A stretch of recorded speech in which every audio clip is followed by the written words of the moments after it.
Secretary مواصلات انعام اللہ خان تو یقیناً جائے حادثہ پر گئے ہوئے ہوں گے، بہرحال ان کی جگہ کوئی نہ کوئی کام کر رہا ہوگا۔ میں بات کرتا ہوں، تم کہاں سے بول رہے ہو؟ سر سلطان نے کہا۔ اپنے فلیٹ میں موجود ہوں، عمران نے کہا۔ اوکے، میں بات کر کے تمہیں خود فون کرتا ہوں، سر سلطان نے کہا۔ تو عمران نے اوکے کہہ کر ریسیور رکھا اور ایک بار پھر اخبار اٹھا لیا اور اسے غور سے پڑھنے لگا۔ پھر اچانک اخبار کے نچلے حصے میں ایک باکس میں چھپی ہوئی خبر پڑھ کر وہ بے اختیار چونک پڑا۔ رپورٹر نے لکھا تھا کہ دونوں گاڑیوں کا نزدیکی کنٹرولنگ اسٹیشن نیل گرام تھا، لیکن جب وہاں رابطہ کیا گیا تو وہاں سے پتہ چلا کہ کنٹرولنگ آفیسر عبدالاحد کو حادثے کی خبر سنتے ہی دل کا دورہ پڑا اور وہ موقع پر ہی ہلاک ہو گیا۔ عمران نے کئی بار اس خبر کو پڑھا اور پھر اخبار رکھ دیا۔ اس کے ذہن میں مختلف خیالات گردش کر رہے تھے، لیکن ظاہر ہے وہ بیٹھے بیٹھے تو کسی نتیجے پر نہیں پہنچ سکتا تھا۔ تھوڑی دیر بعد فون کی گھنٹی بج اٹھی تو عمران نے ہاتھ بڑھا کر ریسیور اٹھا لیا۔ علی عمران بول رہا ہوں، عمران کے لہجے میں بے پناہ سنجیدگی تھی۔ سلطان بول رہا ہوں، عمران بیٹے، سیکرٹری مواصلات تو اپنے تمام بڑے افسروں کے ساتھ جائے حادثہ پر گئے ہوئے ہیں، صرف ایک سیکشن آفیسر آفس میں موجود ہے، کیا تم اس سے بات کرنا چاہو گے؟ سر سلطان نے کہا۔ نہیں، اس سے کیا بات ہو سکتی ہے؟ ٹھیک ہے، میں خود ہی کچھ کرتا ہوں، شکریہ، عمران نے کہا اور کریڈل دبا دیا۔ پھر فون آنے پر اس نے تیزی سے نمبر ڈائل کرنے شروع کر دیے۔ صدیقی بول رہا ہوں۔ رابطہ قائم ہوتے ہی صدیقی کی آواز سنائی دی۔ عمران بول رہا ہوں، صدیقی، کیا تم نے ٹرین حادثے کے بارے میں پڑھا ہے؟ عمران نے کہا۔ اوہ ہاں عمران صاحب، انتہائی خوفناک حادثہ ہے، قیامت برپا ہو گئی ہے، صدیقی نے جواب دیا۔ جبکہ سلیمان کا خیال ہے کہ یہ دہشت گردی کی کوئی کارروائی ہے اور اس سے پہلے بھی دہشت گردی کی کئی کارروائیاں ہوتی رہتی ہیں، عمران نے کہا۔ او نہیں عمران صاحب، اس قدر بڑی کارروائی دہشت گرد نہیں کر سکتے، یہ حادثہ ہی ہوگا، پہلے جو کارروائیاں ہوئی ہیں وہ معمولی حیثیت کی تھیں، صدیقی نے کہا۔ 4 سٹارز نے ان دہشت گرد کارروائیوں کے خلاف کوئی اقدام کیا ہے؟ عمران نے خشک لہجے میں کہا۔ 4 سٹارز نے؟ او نہیں عمران صاحب، لیکن اس لیے نہیں، کیوں ہم نے انہیں اہمیت ہی نہیں دی، بلکہ میں نے چیف سے بات کی تھی کہ ہم اس سلسلے میں کام کرنا چاہتے ہیں، تو چیف نے ہمیں منع کر دیا کہ اس طرح انٹیلیجنس کے دائرہ کار میں مداخلت ہوتی ہے اور وہ نہیں چاہتے کہ کسی دوسری ایجنسی کے دائرہ کار میں مداخلت کریں، کیونکہ ان کے مطابق وہ خود کسی دوسرے کو یہ حق نہیں دے سکتے کہ وہ سیکرٹ سروس کے دائرہ کار میں مداخلت کریں، صدیقی نے تفصیل بتاتے ہوئے کہا۔ ٹھیک ہے، یہ چیف جیسی مخلوق صرف قواعد و ضوابط کے چکر میں رہتے ہیں اور تم بھی اب چیف ہو، اسی لیے پوچھ کر خاموش ہو گئے، تم ان بے گناہ انسانوں سے کوئی ہمدردی نہیں تھی جنہیں ہلاک کیا گیا ہے، عمران نے انتہائی تلخ لہجے میں کہا۔ I am very sorry Imran صاحب، واقعی ہمیں اپنے طور پر ان وارداتوں کے خلاف کام کرنا چاہیے تھا، صدیقی نے معذرت خواہانہ لہجے میں کہا۔ اوکے، تمہاری یہ معذرت ہی کافی ہے، میں تمہارے فلیٹ پر آ رہا ہوں، ہم نے فوری طور پر نیل گرام جانا ہے جو کنٹرولنگ اسٹیشن ہے اور جہاں سے ہونے والی کسی غلطی کی وجہ سے یہ حادثہ ہوا ہے، عمران نے کہا۔ میں آپ کو تیار ملوں گا، صدیقی نے کہا، تو عمران نے ریسیور رکھا اور پھر اٹھ کر ڈریسنگ روم کی طرف بڑھ گیا۔ ٹیلی فون کی گھنٹی بجتے ہی میز کے پیچھے ریوالونگ چیئر پر بیٹھے ہوئے ادھیڑ عمر آدمی نے ہاتھ بڑھا کر ریسیور اٹھا لیا۔ یس آڈگر بول رہا ہوں، اس ادھیڑ عمر آدمی نے کہا۔ والٹر بول رہا ہوں باس، دوسری طرف سے ایک مودبانہ آواز سنائی دی، لہجہ مودبانہ تھا۔ یس، کیا رپورٹ ہے؟ ادھیڑ عمر آدمی نے کہا۔ باس، رپورٹ سمیت ہنری ہلاک ہو گیا ہے اور رپورٹ بھی جل کر راکھ ہو گئی ہے، دوسری طرف سے کہا گیا۔ تو ادھیڑ عمر آدمی بے اختیار چونک پڑا۔ کیا کہہ رہے ہو؟ کیا مطلب؟ ادھیڑ عمر آدمی نے کہا۔ ہنری نے وزارت سے رپورٹ حاصل کر لی تھی اور وہ احتیاطاً جہاز پر آنے کے بجائے ٹرین کے ذریعے تارگام آ رہا تھا، لیکن راستے میں گاڑی کا خوفناک حادثہ ہو گیا اور اس حادثے میں نہ صرف ہنری ہلاک ہو گیا بلکہ وہ پوری بوگی بھی جل کر راکھ ہو گئی اور رپورٹ کا بھی یہی حشر ہوا، والٹر نے جواب دیا۔ کیا یہ حادثہ تھا یا رپورٹ ختم کرنے کے لیے اسے حادثے کی شکل دی گئی تھی؟ باس نے ہونٹ چباتے ہوئے کہا۔ او نہیں باس، میں نے چیکنگ کی ہے، یہ 100% حادثہ تھا، کنٹرولنگ کمپیوٹر میں تکنیکی خرابی ہو گئی جسے بروقت چیک نہ کیا گیا اور 2 تیز رفتار گاڑیاں ایک ہی ٹریک پر آ گئیں اور پوری رفتار سے ایک دوسرے سے ٹکرا گئیں، والٹر نے جواب دیا۔ تم نے ہنری کی لاش چیک کی تھی؟ باس نے کہا۔ یس باس، میں نے دارالحکومت کے ریلوے آفس سے ہنری کے ٹکٹ کے بارے میں معلومات حاصل کی، ان دنوں وہاں نہ صرف ہر مسافر کا نام لکھا ہوتا ہے بلکہ ریزرویشن کے لیے اس کا شناختی کارڈ نمبر یا غیر ملکی ہونے کی صورت میں پاسپورٹ نمبر بھی لکھا جاتا ہے۔ چنانچہ ہنری کے بارے میں معلوم ہو گیا کہ وہ کس بوگی میں کون سی سیٹ پر موجود تھا۔ چنانچہ میں جائے حادثہ پر خود گیا اور وہاں میں نے اس بوگی کو چیک کیا، یہ بوگی جل کر راکھ ہو گئی تھی، لیکن اس میں موجود افراد میں سے کچھ زخمی حالت میں تھے، کچھ جل گئے تھے، پھر جلی ہوئی لاشوں میں سے ہنری کی لاش بھی دستیاب ہو گئی۔ اس کی ایک انگلی میں اسٹیل کا مخصوص رنگ موجود تھا، اس کا خصوصی بیگ بھی جل گیا تھا اور اس میں موجود رپورٹ بھی مکمل طور پر جل کر راکھ ہو چکی تھی، والٹر نے تفصیل بتاتے ہوئے کہا۔ اوہ ویری بیڈ، اس کا مطلب ہے کہ پھر نئے سرے سے کام کرنا ہوگا، باس نے کہا۔ یس باس، بہرحال زیادہ فکر کی بات نہیں ہے کیونکہ جس سیکشن آفیسر سے میں نے رپورٹ حاصل کی تھی اس کے بارے میں تفصیلات کا مجھے علم ہے، اسی لیے میں دوبارہ اسے رپورٹ حاصل کر لوں گا، البتہ اسے رقم دوبارہ دینا پڑے گی، والٹر نے کہا۔ رقم کی فکر مت کرو، اصل کام درست طور پر ہونا چاہیے، باس نے کہا۔ ایسے ہی ہوگا باس، دوسری طرف سے کہا گیا، اور اس کے ساتھ ہی رابطہ ختم ہو گیا تو باس نے ایک طویل سانس لیتے ہوئے ریسیور رکھ دیا۔ حادثات سے تو مفر نہیں ہو سکتا، باس نے بڑبڑاتے ہوئے کہا، اور پھر ایک فائل کے مطالعہ میں مصروف ہو گیا۔ تھوڑی دیر بعد فون کی گھنٹی بج اٹھی تو باس نے فائل بند کر کے ایک طرف میز پر رکھی اور ہاتھ بڑھا کر ریسیور اٹھا لیا۔ یہ ڈائریکٹ فون کی گھنٹی تھی۔ یس، ایڈگر بول رہا ہوں، ادھیڑ عمر آدمی نے کہا۔ رالف بول رہا ہوں، دوسری طرف سے ایک بھاری سی آواز سنائی دی۔ او یس سر، اس بار ادھیڑ عمر نے مودبانہ لہجے میں کہا۔ رپورٹ آ گئی ہے 0x کے بارے میں، رالف نے کہا تو ایڈگر نے وہی تفصیل دہرا دی جو والٹر نے اسے بتائی تھی۔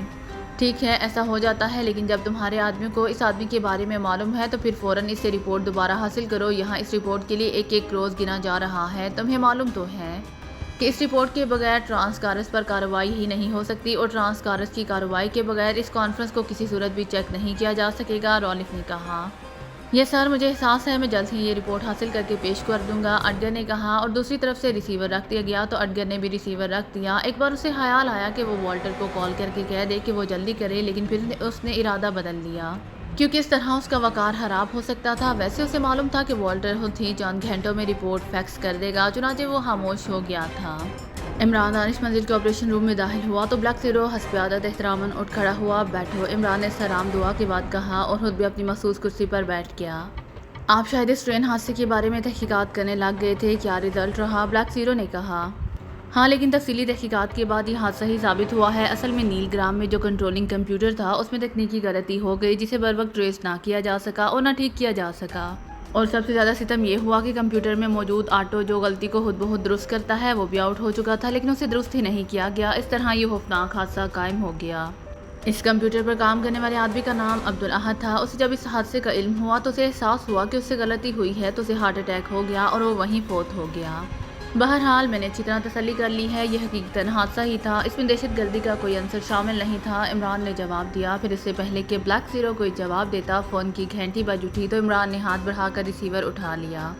X2، عمران نے مخصوص لہجے میں کہا۔ کالرج بول رہا ہوں، چیف رساڈو سے دوسری طرف سے آواز سنائی دی تو عمران کے ساتھ ساتھ بلیک زیرو بھی چونک پڑا، کیونکہ رساڈو ایک یورپی ملک تھا اور کالرج وہاں کا فارن ایجنٹ تھا۔ یس، عمران نے کہا۔ چیف، پاکیشا میں کوئی ٹرین حادثہ ہوا ہے پچھلے دنوں؟ کالرج نے کہا۔ ہاں، کیوں؟ عمران نے چونک کر پوچھا۔ بلیک زیرو بھی بے اختیار چونک پڑا تھا۔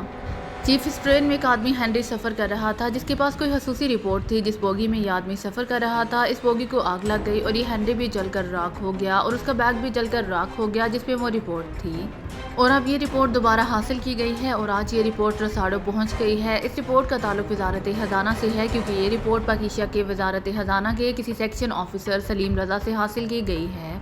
دوسری طرف سے کہا گیا، تم نے بڑی الجھی ہوئی بات کی ہے، واضح بات کرو، عمران نے خشک لہجے میں کہا۔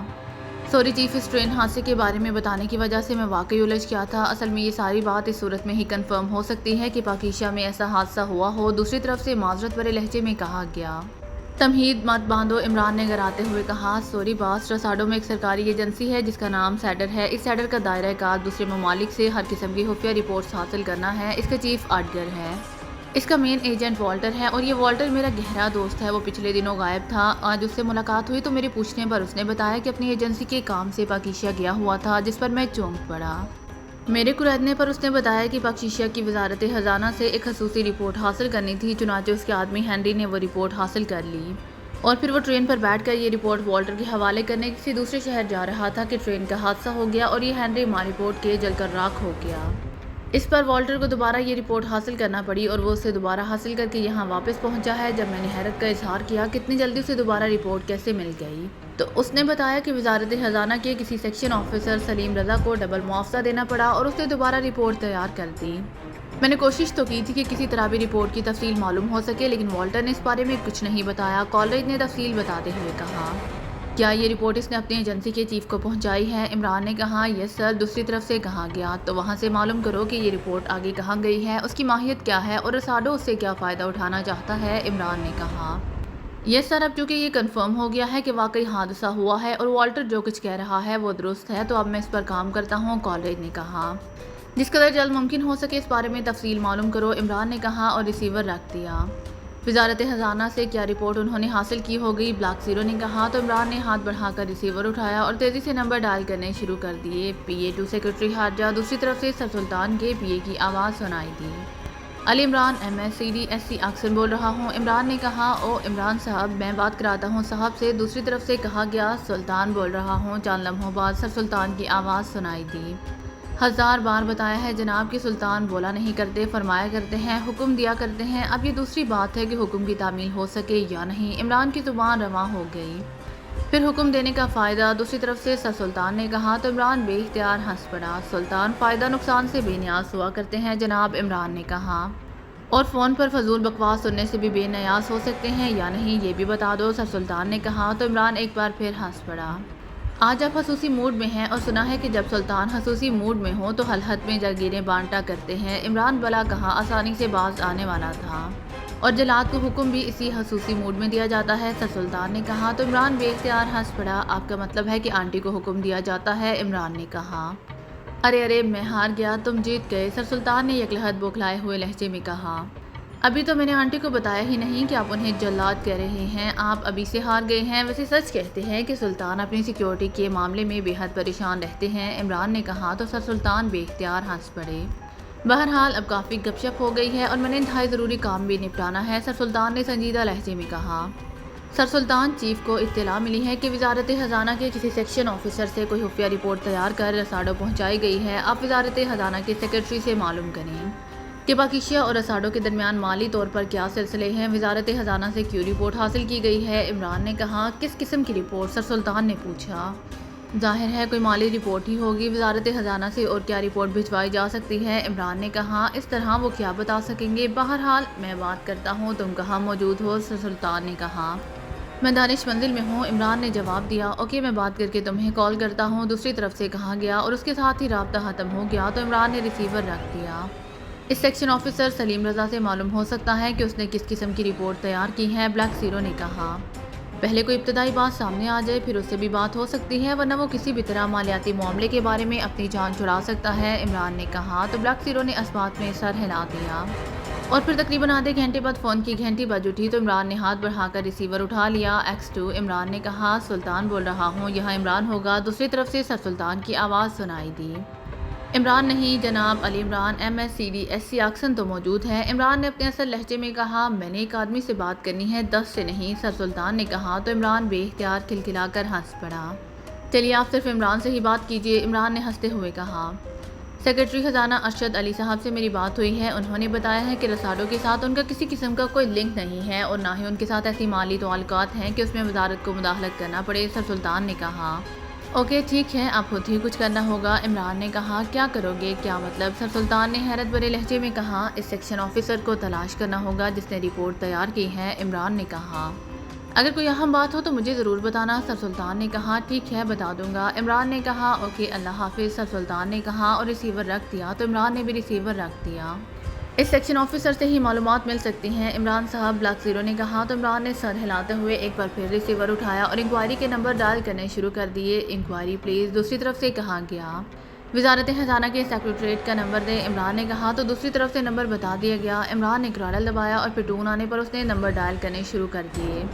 وزارت خزانہ سیکریٹریٹ، رابطہ قائم ہوتے ہی ایک مردانہ آواز سنائی دی۔ سیکشن آفیسر سلیم رضا سے بات کرائیں، میں ان کا دوست بول رہا ہوں، احمد علی، عمران نے کہا۔ وہ تو جناب ایک ماہ کی رخصت پر ہیں، دوسری طرف سے کہا گیا۔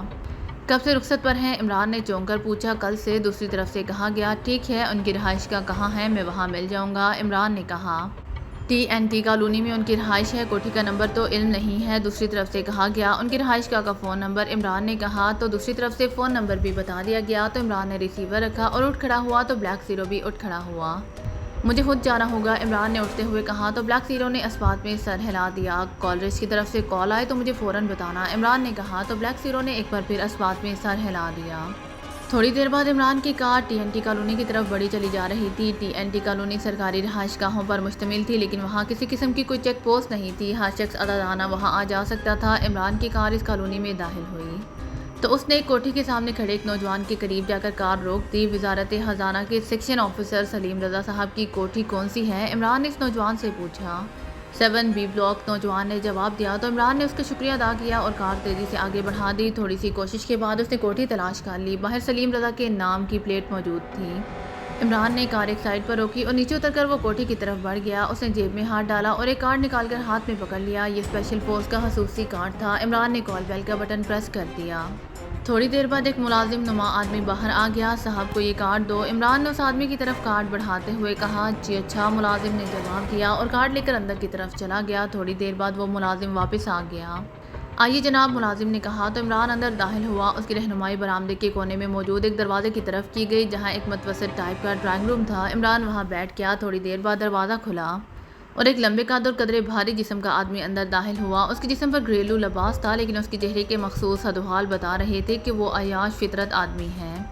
میرا نام سلیم رضا ہے، اس نے عمران کو غور سے دیکھتے ہوئے کہا۔ عمران اس کے اٹھتے ہی اٹھ کھڑا ہوا۔ میرا نام احمد علی ہے اور میرا تعلق اسپیشل فورس سے ہے، عمران نے کہا۔ لیکن اسپیشل فورس کا مجھ سے کیا تعلق پیدا ہو گیا ہے؟ سلیم رضا نے قدرے پریشان سے لہجے میں کہا۔ چند معلومات حاصل کرنی ہے، عمران نے کہا تو سلیم رضا صوفے پر بیٹھ گیا۔ آپ وزارت خزانہ میں سیکشن آفیسر ہیں اور آج کل چھٹی پر ہیں، عمران نے کہا۔ جی ہاں، سلیم رضا نے مختصر سا جواب دیا۔ رساڈو کے ایک آدمی کو آپ نے ایک رپورٹ تیار کر کے دی ہے، وہ رپورٹ ٹرین حادثے میں ضائع ہو گئی اور انہوں نے آپ سے دوبارہ رابطہ کیا اور آپ نے دوسری بار پھر رپورٹ تیار کر کے دی، عمران نے اسے غور سے دیکھتے ہوئے کہا۔ تو سلیم رضا کا چہرہ ایک لمحے کے لیے زرد پڑ گیا لیکن پھر وہ سنبھل گیا۔ یہ آپ کیا کہہ رہے ہیں؟ رساڈو رپورٹ؟ میرا رساڈو سے کیا تعلق؟ میں نے تو صرف اس کا نام سنا ہوا ہے، سلیم رضا نے کہا۔ سلیم رضا صاحب، آپ صرف یہ بتا دیں کہ یہ رپورٹ کیا تھی اور درست بتا دیں، ورنہ دوسری صورت میں آپ کی وزارت کے سیکرٹری راشد علی بھی آپ کو نہیں بچا سکیں گے اور اسپیشل فورس کے ہیڈ کوارٹر میں پتھر بھی بول دیتے ہیں۔ عمران کا لہجہ انتہائی خشک ہو گیا۔ سوری، پہلے آپ اپنی شناخت کرائیں، میں ایک ذمہ دار آفیسر ہوں، کوئی چور نہیں ہوں کہ آپ اس طرح مجھے دھمکیاں دینا شروع کر دیں، سلیم رضا نے کہا۔ آپ شادی شدہ ہیں، عمران نے کہا۔ ہاں، مگر کیا مطلب؟ یہ آپ کیوں پوچھ رہے ہیں؟ سلیم رضا نے چونک کر کہا۔ آپ کی فیملی بھی آپ کے ساتھ رہتی ہے اور کیا اس وقت بھی موجود ہے؟ عمران نے اسی طرح خشک لہجے میں کہا۔